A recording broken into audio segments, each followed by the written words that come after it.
ओम शांति। 28 फरवरी 2022 बाबा के आज के महावाक्य हैं। बाबा समझाते, मीठे बच्चे, तुम्हें पढ़ाई से राजाई लेनी है। ये पढ़ाई है तुम्हें डबल सिरताज बनाने वाली। तुम अपने लिए अपनी राजाई स्थापन करते हो। प्रश्न है, कौन सा कर्तव्य एक बाप का ही है जिसके लिए मनुष्य पुरुषार्थ तो बहुत करते लेकिन कर नहीं पाते। बाबा समझाते, पीसलेस वर्ल्ड को पीसफुल बनाना ये काम केवल एक बाप का है। मनुष्य पुरुषार्थ करते हैं सब मिलकर एक हो जाएं, सारे विश्व में पीस हो। एक दो को पीस प्राइज भी देते हैं, परंतु उन्हें पता ही नहीं कि जब दुनिया में राम राज्य था तब पीस थी। अभी रावण राज्य है, यहाँ पीस हो ही नहीं सकती। ओम शांति। बच्चों के दिल में आया कि पारलौकिक बाप आया है लेने के लिए। कहाँ ले जाएगा? शांति धाम। फिर क्या होगा? जिन्होंने अच्छी रीति पढ़ा है वे सुख धाम में आएंगे। वहाँ आना है वाया मुक्ति धाम से। आत्मा समझती है कि बेहद का बाप सुख देने के लिए आया है। सारा दिन ये याद रह सकती है। जिन्हों को निश्चय नहीं वे यहाँ आ नहीं सकते। तुम ईश्वरीय औलाद हो। बाबा भी समझते हैं मैं बच्चों के सामने आया हूँ। बरोबर कल्प पहले भी पतित भ्रष्टाचारी दुनिया में आए थे। यहाँ सब भ्रष्टाचारी हैं, वहाँ हैं सब श्रेष्ठाचारी। यथा राजा रानी तथा प्रजा। ये खेल है ईश्वरीय संप्रदाय और आसुरी संप्रदाय का। गीत है, किसने ये सब खेल रचाया। जब कोई गीत बजता है तो दिल में आना चाहिए कि बाबा ने हमको बहुत ऊंच बनाया है। ऊंचे ते ऊंचा बाप ज़रूर ऊंच ही बनाएंगे। ऐसे बाप की बहुत महिमा है। कोई भी कुछ करते हैं तो उनकी महिमा होती है।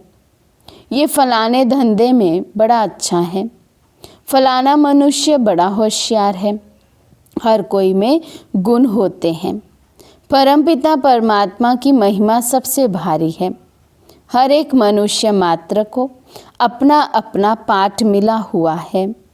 परमपिता परमात्मा को भी बड़े ते बड़ा पाठ मिला हुआ है। इस ड्रामा में बड़े ते बड़े मुख्य पाठधारी कौन है?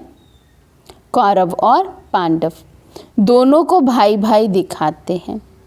फिर उस तरफ दिखाते हैं बड़े बड़े भीष्म पितामह, अश्वत्थामा आदि। ये सब विद्वानों पंडितों के नाम हैं। अब विद्वान थोड़े युद्ध में के मैदान में लड़ाई करेंगे। लौ नहीं है। झूठी काया, झूठी माया, झूठा सब संसार। रावण झूठ और राम सत्य बताते हैं। परमपिता परमात्मा को ही सत्य कहते हैं। God is truth. गॉड है ही एक। बाकी जो रचता और रचना के बारे में समझाते हैं वे सब झूठ है। ये सब ज्ञान की बातें हैं।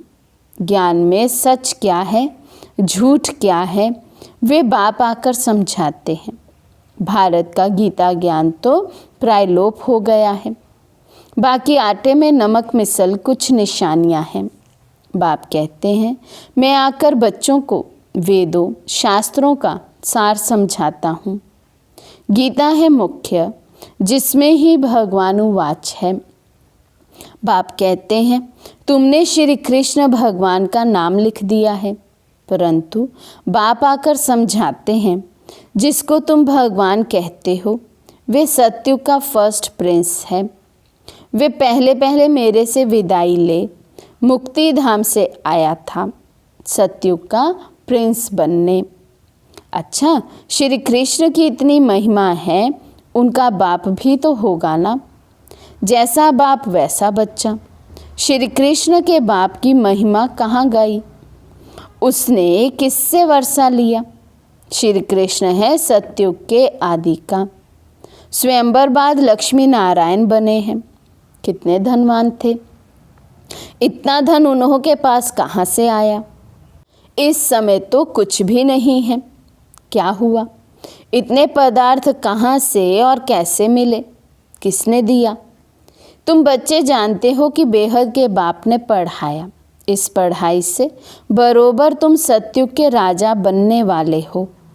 वे जो अल्पकाल के लिए विकारी राजाएं बनते हैं, वे कोई नॉलेज से नहीं बनते हैं। जो बहुत दान पुण्य करते हैं, वे जाकर साहूकार घर में जन्म लेते हैं। यहाँ तुम पढ़ाई से राजा महाराजा बनते हो, सो भी डबल सिर ताज। तो कहते हैं सब कुछ करके अपने आप छिपाया। तुम जो बच्चे हो जानते हो बाप ने राज्य दिया था, बड़े सुखी थे। देवताओं का पूजन कितना अच्छा होता है। पूजन देखना हो तो श्रीनाथ द्वारे जाओ। देवताओं के जड़ चित्रों पर इतना माल चढ़ाते हैं, तो खुद जब मालिक होंगे तो क्या नहीं खान पान होगा। नई दुनिया है ना, नई खेती माल अच्छा देती है, पुरानी होने से ताकत कम हो जाती है। तुम बच्चों ने साक्षात्कार किया है। बाप समझाते हैं ऐसे था ना, फिर क्या हुआ? तो बाबा सतयुग की याद दिला रहे हैं कि मैंने तुम बच्चों को कितने पदार्थ कितना धन माल दिया था, सब कहाँ गया? तुम्हारे ऊपर 5 विकारों रूपी माया आकर चटकी और तुम कांटे बन गए। बबुल का झाड़ होता है ना, उसमें कांटे बहुत होते हैं, उसको कहा जाता है कांटों का जंगल। इस समय एक एक मनुष्य कांटा है, काम कटारी चलाते रहते हैं। माया के चटकने से रावण राज्य हो गया है। तुम हो गुप्त वेश में, किसी को भी पता नहीं है, किसी को भी ये पता नहीं कि रावण से अर्थात 5 विकारों से हमारी युद्ध चल रही है। तो बाबा कहते तुम गुप्त वेश में अपनी राजधानी स्थापन कर रहे हो।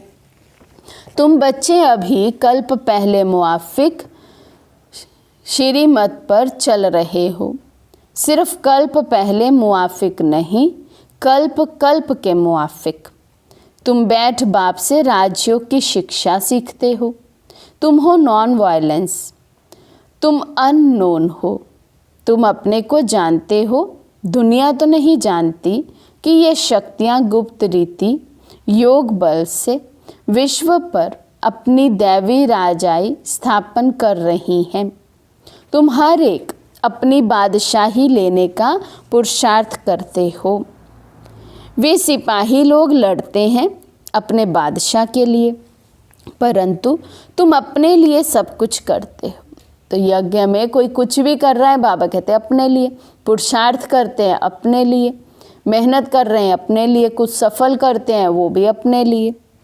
भारत को ही गोल्डन एज बनाते हो। जो जो बनाते हैं वही आकर फिर राज्य करेंगे। गोया तुम भारत की सेवा करते हो गुप्त, जो करेंगे वही फल पाएंगे।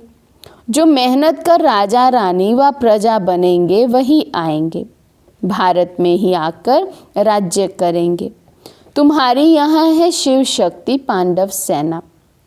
पांडव अक्षर पंडे पर है। बाप ने आकर समझाया है, मुख्य रूहानी पंडा मैं हूँ। पांडवों में मेल्स भी हैं तो फीमेल्स भी हैं, प्रवृत्ति मार्ग है ना। बाकी लड़ाई की तो बात ही नहीं। शास्त्रों में तो क्या क्या बैठ लिखा है, कितने नाम दिखाए हैं। बाप बैठ समझाते हैं ये सब ड्रामा की नूंद है। कहते हैं भक्ति से भगवान मिलेगा। भक्ति का फल देना यानी सद्गति करना। फिर सतयुग में भक्ति आदि होती नहीं। संन्यास धर्म को तो बहुत थोड़ा टाइम हुआ है, स्वर्ग में ये आ ना सके। अभी तुम जानते हो कि स्वर्ग में किसका राज्य था, कौन सा धर्म था। बाप आकर देवी देवता धर्म स्थापन करते हैं तो फिर और धर्मों का विनाश होता है। तुम ईश्वरीय संप्रदाय के हो, वे है आसुरी संप्रदाय। ये है ही पतित दुनिया। अभी तुम सब कहेंगे हम ईश्वर की औलाद है। ईश्वर कौन है? वे निराकार शिव है, ब्रह्मा नहीं। लोग समझते हैं ब्रह्म ही ईश्वर है। अब ब्रह्म को परमपिता परमात्मा थोड़ी कहेंगे, अपने को ईश्वर कहते हैं, नाम रख दिया है ब्रह्म ज्ञानी। कोई अर्थ ही नहीं है। ब्रह्म महातत्व है जहाँ हम आत्माएं रहती हैं। बाबा कहते ब्रह्म तो रहने का स्थान है, ना कि ईश्वर है। लेकिन दुनिया में साधु सन्यासी समझते यही ईश्वर है, हम तो ब्रह्म में लीन हो जाएंगे। लेकिन बाबा कहते असली अर्थ तो वे समझते नहीं। शालिग्राम भी कहते हैं रुद्र यज्ञ जब रचते हैं तो परम पिता परमात्मा का बड़ा शिवलिंग और छोटे छोटे शालिग्राम बनाते हैं, परंतु ऐसे नहीं परमात्मा बड़ा और आत्माएं छोटी हैं। नहीं, उनको कहा जाता है परम पिता परमात्मा, सुप्रीम सोल, परम धाम में रहने वाली आत्मा। आत्मा याद करती है ऑर्गन्स द्वारा। अभी ये सब बातें तुम जानते हो।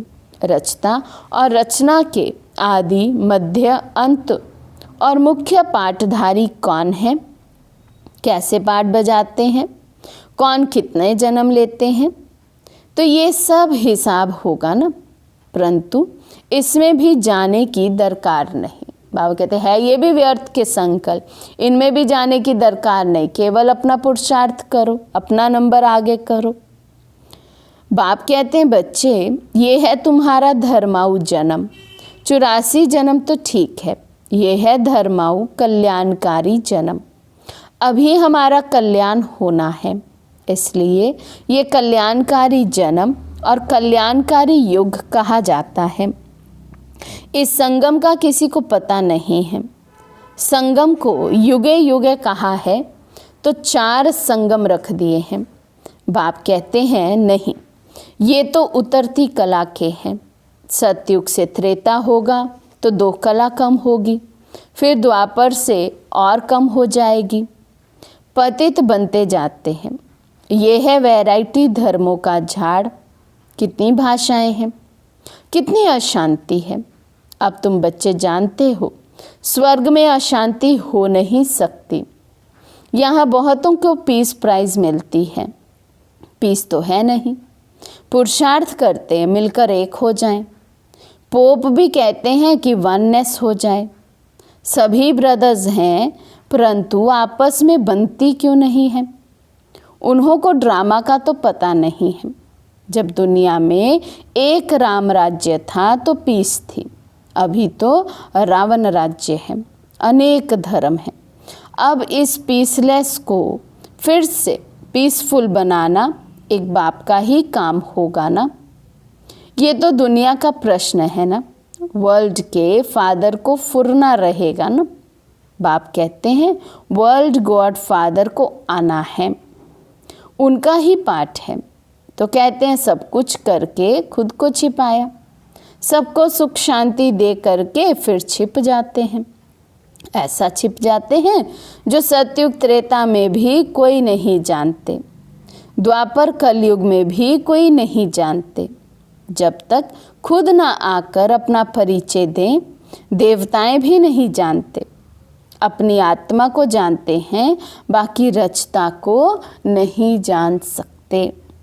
बाप कहते हैं ये नॉलेज प्राय लोप हो जाती है। ये जो इतने मंदिर शास्त्र आदि बने हैं सब खत्म हो जाने हैं। भक्ति मार्ग की एक चीज़ भी नहीं रहती है। अभी बाप कहते हैं सिर्फ मुझ एक बाप को याद करो और सबसे ममत्व मिटाओ। सन्यासी तो ऐसे कह ना सके। उनका है निवृत्ति मार्ग, पावन से पतित, फिर पतित से पावन तुमको बनना है। सन्यासियों का भी ड्रामा अनुसार पाठ है। ये ना हो तो भारत और ही दुखी हो जाए। मुख्य बात है ही पवित्रता की। पवित्रता की ताकत से तुम पतित सृष्टि को पावन बनाते हो। बाप की श्रीमत से हम आत्माएं बाबा के साथ जाने वाली हैं। पवित्र बनते बनते हम पहुंच जाएंगे। ये यात्रा बहुत वंडरफुल है। हे रात के राही, थक मत जाना। सत्युग को दिन कहा जाता है। पहले तुम स्वीट होम जाकर फिर दिन में आएंगे। तुम हो रूहानी यात्रा के ब्राह्मण। कितना समझने की बातें हैं। जितना बाप को याद करेंगे पद भी उतना ऊंच पाएंगे। कमाई बहुत है, नहीं करेंगे तो भस्मीभूत हो जाएंगे। कुछ तो मेहनत करनी चाहिए ना।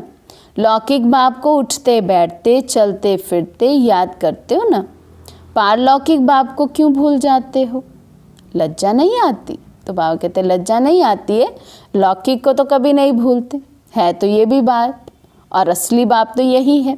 तो बाबा कहते फिर शिव बाबा को क्यों भूल जाते हो? लौकिक बाप को कभी भूलते हो क्या? पारलौकिक बाप जिससे स्वर्ग का वर्षा मिलता है उनको भूल जाते हो तो वर्षा भी भूल जाएगा, फिर क्या पद पाएंगे? युक्ति से बतलाते रहते हैं, बस बाबा आया कि आया, हमको अब ये शरीर भी नहीं चाहिए। बड़ी मीठी नॉलेज है, देने वाला भी बड़ा मीठा है। आधा कल्प दुख में याद करते आए हो, बाबा हमको सभी दुखों से छुड़ाओ। अब तुमको सभी दुखों से छुड़ाते हैं। अगर हमारी मत पर चलेंगे तो। मैं तुम्हारा बाप हूँ ना, फिर क्यों कहते हो कि बाबा हम भूल जाते हैं? तुम बच्चे हो ना, शांति धाम सुख धाम जाएंगे ना। मुझ बाप को याद नहीं कर सकते हो? मैं तुम्हें डबल सिरताज बनाऊंगा। बच्चे कहते हैं हाँ बाबा याद करेंगे, फिर कहते हो भूल गया। वंडर है ना, इतना स्वर्ग का वर्षा मिलता है तुम भूल जाते हो। बाबा को कितना वंडर लग रहा है कि मैं स्वर्ग का वर्षा देता हूँ, स्वर्ग का मालिक बनाता हूँ, फिर भी बच्चे भूल जाते हैं। अच्छा, मीठे मीठे सिकी लदे बच्चों प्रति माता पिता बाप दादा का याद प्यार और गुड मॉर्निंग। रूहानी बाप के रूहानी बच्चों को नमस्ते। हम रूहानी बच्चों की रूहानी बाप दादा को दिल व जान सिख व प्रेम से नमस्ते नमस्ते नमस्ते जी। धारणा के लिए मुख्य सार। फर्स्ट पॉइंट, बाप की श्रीमत और पवित्रता की ताकत से इस पतित सृष्टि को पावन बनाने की सेवा करनी है। अपने लिए अपना राज्य स्थापन करना है। सेकंड पॉइंट, पारलौकिक बाप जो मीठे ते मीठा है, जिससे स्वर्ग का वर्षा मिलता है, उसे निरंतर याद करना है। योग बल से अपनी राजाई लेनी है। आज का वरदान है, हर बोल द्वारा जमा का खाता बढ़ाने वाले आत्मिक भाव और शुभ भावना संपन्न भव। हर बोल द्वारा जमा का खाता बढ़ाने वाले आत्मिक भाव और शुभ भावना संपन्न भव। बोल से भाव और भावना दोनों अनुभव होती हैं। अगर हर बोल में शुभ व श्रेष्ठ भावना आत्मिक भाव है तो उस बोल से जमा का खाता बढ़ता है। यदि बोल में ईर्ष्या हष्ट घृणा की भावना किसी भी परसेंटेज में समाई हुई है तो बोल द्वारा गंवाने का खाता ज़्यादा होता है। समर्थ बोल का अर्थ है जिस बोल में प्राप्ति का भाव व सार हो। अगर बोल में सार नहीं है तो बोल व्यर्थ के खाते में चला जाता है। स्लोगन है, हर कारण का निवारण कर सदा संतुष्ट रहना ही संतुष्ट मनी बनना है। हर कारण का निवारण कर सदा संतुष्ट रहना ही संतुष्ट मनी बनना है। अच्छा, ओम शांति।